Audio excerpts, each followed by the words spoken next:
Chi si immaginava che il primo pomeriggio di mercoledì si trasformasse in un istante, assumendo la forma di un sepolcro? Chi ci farà rotolare via la pietra dall'ingresso del sepolcro? Chi può togliere questo macigno messo nell'anima di questa famiglia?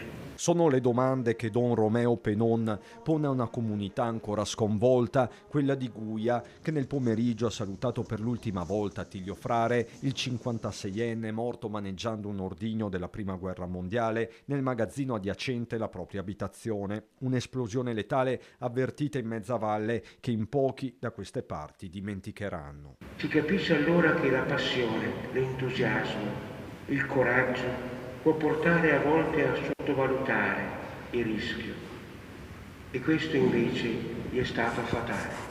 Ad abbracciare la compagna di Attilio, Maria José, un paese intero, oltre 500 persone, tra questi il sindaco Luciano Fregonese, l'Avis di cui faceva parte, molti appassionati e recuperanti, gli stessi soci di Valdo Storica, l'associazione che Frare aveva contribuito a creare e guidata dall'amico Paolo Bortolin, che ora vuole preservarne il ricordo. Era uno storico, non come è stato giudicato da tante cose che ho visto scritte, che era un bombaiolo. Lui era uno storico, aveva passione, andava a fondo di qualsiasi soggetto. Quando trovava bottiglie con scritte strane e roba, lui andava fino in fondo. Per noi è stata una settimana difficile perché sì, sapevamo la sua passione, però non sapevamo, siamo rimasti sconvolti, siamo rimasti senza parole.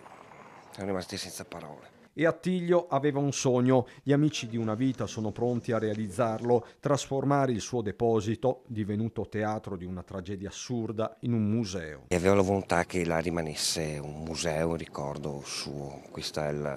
Noi come associazione faremo il possibile per mantenere il suo desiderio e penso anche la famiglia voglia questo, insomma.